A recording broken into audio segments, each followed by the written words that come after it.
Alors, justement, face à tout ça, vous avez organisé il y a quelques jours une Alter-COP à Bordeaux, alors que la COP 28 se déroule à Dubaï. Alors, pour dénoncer aussi en quelque sorte ce qui se passe à Dubaï, au programme des conférences, des débats, mais aussi un procès fictif contre Total Energy. Alors, c'était quoi l'idée avec cette contre-COP? C'était aussi de parler un peu de ce qui se passe à Dubaï, mais aussi, vous disiez, peut-être d'apporter plus de débats. Alors oui, parce que nous pensons réellement que le monde ne va pas changer avec des injonctions verticales. En plus, on observe ces COP, on en observe la succession, et il n'y a pas d'effet visible, mesurable au niveau de la planète et des émissions et de la protection de la biodiversité.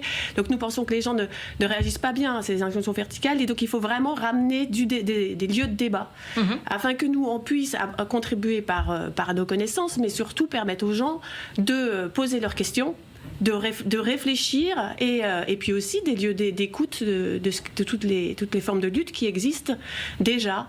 Et donc, par exemple, nous avons également pu discuter avec des citoyens de la Convention citoyenne pour le climat. Oui. Donc, ce sont des lieux d'action et de réflexion qui ont existé avec des mesures concrètes, avec des plans. Donc maintenant, nous pensons que la parole des citoyens qui ont eu l'occasion de s'informer et qui font des propositions doit absolument être écoutée à l'échelle de la société.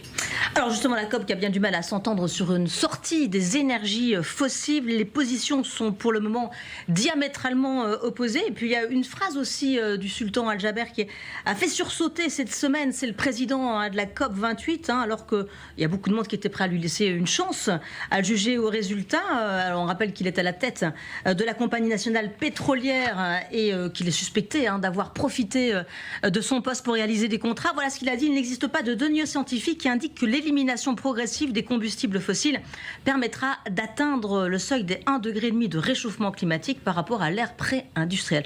Alors, évidemment, il dit depuis que la phrase a été sortie de son contexte et qu'il est du côté de la science. Mais qu'est-ce que vous avez envie de lui répondre quand même ? Je pense que ça illustre bien le problème de conflit d'intérêts et ses priorités. Donc, ses priorités, ça va être de continuer son business as usual, de continuer sur les énergies fossiles. Et ça, il le dit très clairement qu'il ne veut pas diminuer significativement sa production d'énergie fossiles. Il veut les contrecarrer avec des techniques de captage de carbone, oui, techniques qui ne sont pas matures et qui ne marcheront jamais à grande échelle. C'est vers ça qu'on s'oriente oui, dans la COP même aujourd'hui. C'est une grande erreur. C'est vraiment, c'est pas une solution possible à grande échelle, et ça mettra aussi trop longtemps. C'est-à-dire que ça a déjà commencé, le changement climatique, ça continue, et ces techniques ne seront pas matures d'ici les 10-20 prochaines années. Et d'ici là, ce sera trop tard.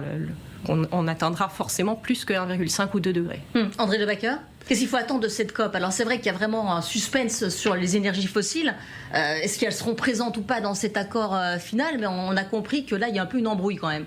Oui, c'est un lieu de rassemblement de rapports de force. Et qui reste profondément dominé par les multinationales, les lieux de commerce, de profit. On voit que les pays émergents sont très mal représentés. C'est des lobbies, c'est pas démocratique.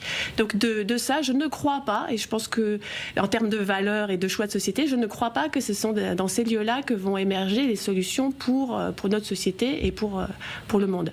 Je crois en l'intelligence collective. C'est-à-dire que ça doit venir, les gens doivent adhérer et comprendre, et qu'il y ait ces lieux de débat.